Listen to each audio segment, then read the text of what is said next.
Good evening, everyone. Welcome back to another story time. This evening, oh look, I have a little friend. It's Norma Jean. Say hi, Norma Jean. Say hi to everyone. She's not really a lap cat. Okay, so welcome back to another story time. Tonight, we are going to be sharing another Grimm's fairy tale. This one is entitled The Golden Goose. Not to be mistaken with the goose that laid the golden egg. That's a different one. So, The Golden Goose was collected and presented by Jacob and Wilhelm Grimm and is read to you tonight by yours truly, Tamil Milam. And this story, like all of these fairy tales, are not intended for children. So, without further ado, The Golden Goose. There was a man who had 3 sons, the youngest of whom was called the Simpleton. And he was despised, laughed at, and neglected on every occasion. It happened one day that the eldest son wished to go into the forest to cut wood. And before he went, his mother gave him a delicious pancake and a flask of wine, that he might not suffer from hunger or thirst. When he came into the forest, a little gray man met him, who wished him a good day and said to him, "Give me a bit of cake out of your pocket, and let me have a drink of your wine. I am so hungry and so thirsty." But the prudent youth answered, "Give you my cake and wine? I haven't got any. Now be off with you." And leaving the little man standing there, he went off. Then he began to fell a tree. But he had not been at it for long when he made a wrong stroke, and the hatchet hit him in the arm, so that he was obliged to go home and get it bound up. That was what came of the little gray man. Afterwards, the second son went into the wood, and the mother gave him, as to the oldest, a pancake and a flask of wine. The little old gray man met him also, and begged for a little bit of cake and a small drink of his wine. But the second son spoke out plainly, saying, "What I give to you, I lose for myself, so be off with you." And leaving the little man standing there, he went off. The punishment followed. As he was chopping away at the tree, he hit himself in the leg so severely that he had to be carried home. Then said the simpleton, "Father, let me go for once into the forest to cut wood." And the father answered, "Your brothers have hurt themselves by so doing. Give it up. You understand nothing about it." But the simpleton went on begging for so long that the father said at last, "Well, be off with you. You will only learn by experience." The mother gave him a cake. It was only made with water, and she baked it in the ashes, so it was not a very fine cake, and with it a flask of sour beer. When he came into the forest, the little old gray man met him and greeted him, saying, "Give me a bit of your cake and a drink from your flask. I am so hungry and very thirsty." And the simpleton answered, "I have only a flour and water cake and sour beer, but if that's good enough for you, let us sit down and together eat." And they sat down, and as the simpleton took out his flour and water cake, it became a rich pancake, and his sour beer became very good wine. Then they ate and drank. And afterwards the little man said, "As you have such a kind heart, and share what you have so willingly, I will bestow good luck upon you. Yonder stands an old tree.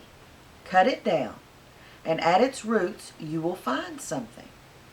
And thereupon the little man took his departure.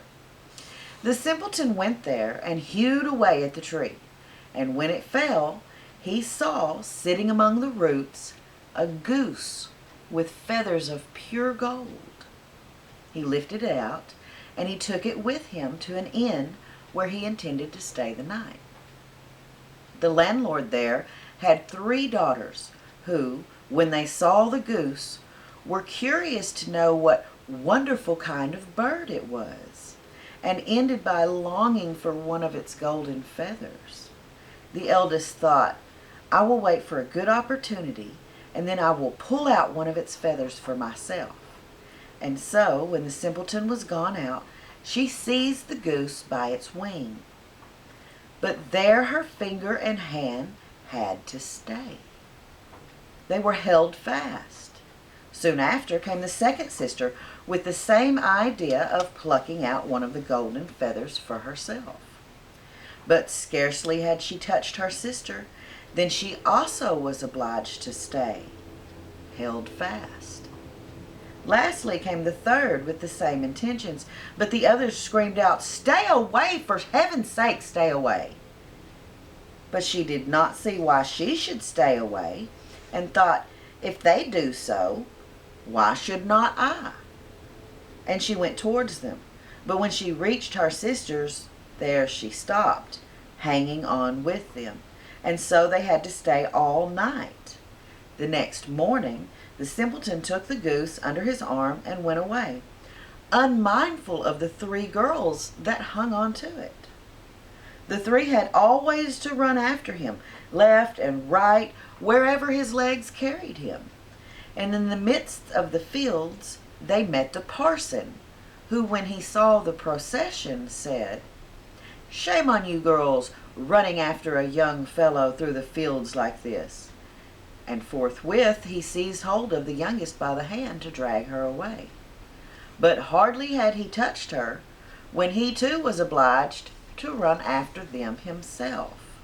Not long after, the sexton came that way, and seeing the respected parson following at the heels of 3 girls, he called out, "Ho there, your reverence! Whither away so quickly? You forgot. We have another christening today." And he seized hold of him by his gown. But no sooner had he touched him than he was obliged to follow on too. As the 5 tramped on, one after another, 2 peasants with their hoes came up from the fields and cried out to them and begged them to come and set the sexton free. But no sooner had they touched the sexton than they had to follow on too. And now there were 7 following the simpleton and his goose. By and by they came to a town where a king reigned, who had an only daughter who was so serious that no one could make her laugh. Therefore the king had given out that whosoever should make her laugh should have her hand in marriage. The simpleton, when he heard this, went with his goose and his hangers-on into the presence of the king's daughter. And as soon as she saw the 7 people following always one after the other, she burst out laughing, and seemed as if she could never stop. And so the simpleton earned a right to her as his bride. But the king did not like him for a son-in-law, and made all kinds of objections. And he said he must first bring a man who could drink a whole cellar of wine. The simpleton thought that perhaps the little old gray man in the wood would be able to help him, and he went back into the forest. And there, on the very spot where he had felled the tree, he saw a man sitting with a very sad countenance.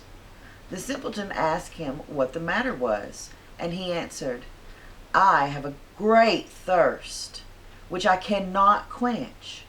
Cold water does not agree with me. I have indeed drunk a whole cask of wine, but what good is a drop like that?" Then the simpleton said, "I can help you, only come with me and you shall have enough." He took him straight to the king's cellar, and the man set himself down before the big vats and drank and drank and drank. and before the day was over, he had drank up the whole cellar full. The simpleton again asked for his bride, but the king was annoyed that a wretched fellow, called the simpleton by everybody, should carry off his daughter, so he made new conditions. He was to produce a man who could eat a mountain of bread. The simpleton did not hesitate long, but ran quickly off to the forest, where there, in the same place, sat a man who had fastened a strap around his body, making a very pitiful face, and saying, "I've eaten a whole baker house full of rolls. But what is the use of that when one is so hungry as I am? My stomach feels quite empty, and I am obliged to strap myself together that I might not die of hunger." The simpleton was quite glad of this, and said, "Get up quickly and come along with me, and you shall have enough to eat." He led him straight to the king's courtyard, where all the meal in the kingdom had been collected and baked into a mountain of bread. The man out of the forest settled himself down before it and hastened to eat, and in one day the whole mountain had disappeared. Then the simpleton asked for his bride the third time. The king, however, found one more excuse, and said he must have a ship that should be able to sail on the land or the water. "So soon," said he, "as you come sailing along with it, you shall have my daughter as your wife." The simpleton went straight to the forest, and there sat the little old gray man with whom he had shared his cake. And he said, "I have eaten for you, and I have drunk for you. I will also give you the ship, and all because you were kind to me at the first." Then he gave him the ship that could sail on land and on water. And when the king saw it, he knew he could no longer withhold his daughter. The marriage took place immediately, and at the death of the king, the simpleton possessed the kingdom and lived long and happily with his wife. The end. And that was the last story in this book. So we have completed Grimm's Fairy Tales. I hope you enjoyed this one, and until next time, y'all be sweet.